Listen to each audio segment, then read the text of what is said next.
ہم شرمندہ نہیں ہیں، انسانوں کو کپڑوں پہ نہیں تولا جاتا۔ آج کا میرا دیس کا مالدار اتنا فقیر ہو گیا ہے، اتنا چھوٹا ہو گیا ہے کہ وہ اپنا تعارف کروانے کے لیے 50 لاکھ کی گھڑی لیتا ہے، 6 لاکھ کا جوتا لیتا ہے۔ آج کی بیگم اتنی چھوٹی ہو گئی ہے کہ اپنے قد کو بڑا کرنے کے لیے وہ 10 لاکھ کا ہینڈ بیگ لیتی ہے کہ دیکھو میرا بیگ 10 لاکھ کا ہے۔ ارے میری بہن، تو 10 ٹکے کی بھی نہیں رہی اگر تو نے بیگ سے اپنے آپ کو بڑا بنایا۔ او میرے دوست، تو 2 ٹکے کا نہیں ہے اگر تو 10 لاکھ کے جوتے اور 50 لاکھ کی گھڑی سے اگر تو بڑا بننا چاہتا ہے۔ ارے اس دھوکے سے نکلو۔ برینڈڈ برینڈڈ برینڈڈ، کہاں جا رہے ہو؟ جب تم اپنی ذات میں بے قیمت ہو تو رب ذوالجلال کی قسم، تمہاری گھڑیاں، تمہارے بیگ، تمہاری گاڑیاں، تمہارے بنگلے تمہاری عزت کو بڑھا نہیں سکتے۔ ابا جان، آج ہم خوشی سے بلند ہیں کہ ہمارے باپ نے بددیانتی نہیں کی۔ گھر میں تشریف لائے، کہنے لگے فاطمہ کچھ پیسے ہیں، میرا انگور کھانے کو جی چاہ رہا۔ بس فاطمہ رونے لگی۔ فرمایا امیر المومنین، خزانہ تو بھرا پڑا ہے، 1 درم کا بھی تیرا حق نہیں ہے کہ تو 1 درم لے کے انگور خرید لے۔ تو تڑپ اٹھے، فاطمہ میں جہنم نہیں برداشت کر سکتا۔ وہ میرے بھائیوں جو دن رات سود میں پھنس چکے ہو، جو دن رات جوئے شراب میں پھنس چکے ہو، کیسے اللہ کے سامنے سرخرو ہو کر کھڑے ہو گئے؟ ایک رات گھر میں تشریف لائے، بچیاں، بیٹیاں، منہ پہ ہاتھ، کپڑا رکھا، دوپٹہ رکھا منہ پہ، اور بات کریں۔ آپ نے پوچھا ارے کیا ہوا تمہیں، یہ منہ پہ کپڑا کیوں رکھتے ہو؟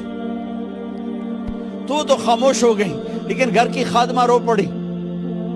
کہا امیر المومنین، آج آپ کی بیٹیوں نے کچا پیاز توڑ کے اس سے روٹی کھائی، سالن کھائی، اور میرے آج کا تاجر کہتا ہے جھوٹ نہ بولوں تو کاروبار کیسے؟ میرا افسر کہتا ہے رشوت نہ لوں تو گزارا کیسے کروں؟ تو عمر بن عبدالعزیز پھس پہ ہچکیوں کے ساتھ روئے کہ میری بچیوں، میں تمہیں بڑے اچھے کھانے کھلا سکتا ہوں پر میں جہنم کی آگ برداشت نہیں کر سکتا۔ بھائیو، اس بندے نے اپنے آپ کو ذبح کر دی، اللہ کو راضی کرنے کے لیے ذبح کر دی، اپنی ذات کو، اپنے جذبات کو، اپنے احساسات کو۔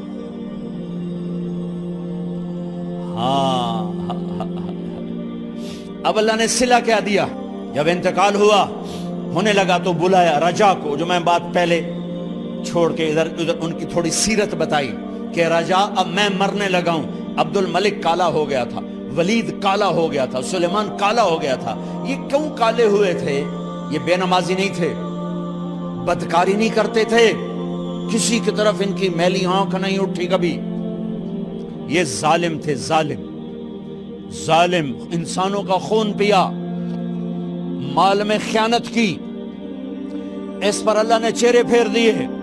آج عمر بن عبدالعزیز جا رہا ہے کہ دیکھو میں جا رہا ہوں، مجھے دیکھو میرے ساتھ کیا ہوتا ہے۔ ان کا انتقال ہوا، ان کی میت قبر کے کنارے رکھی گئی اور اب نیچے اتارنا ہے۔ سلیمان کی میت کو اتارنے لگے تو ہلنے لگا اور عذاب قبر پہلے شروع ہو گیا۔ عمر کی میت کو جب قبر کے قریب کیا گیا، ایسے ہوا کا جھونکا آیا،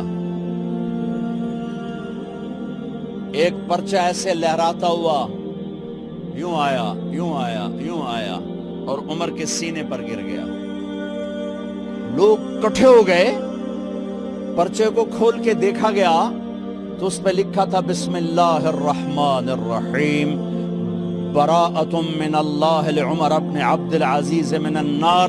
یہ پروانہ ہے اللہ کی طرف سے اس کے بندے عمر کے لیے کہ اسے جہنم سے نجات کی خوشخبری سنا دی جائے۔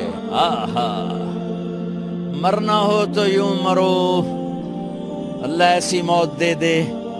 کہتے ہیں پھر میں نے ان کو قبر میں اتارا. جب قبر میں اتارا تو کیا دیکھا؟ میں نے کفن کی گرہ کھولی تو چہرہ قبلے کی طرف، اور یوں لگا جیسے 14ویں رات کا چاند قبر میں اتر آیا ہو. اور آخری بات کرتا ہوں، میرے بھائیوں بہنوں، اپنے اللہ سے صلح کر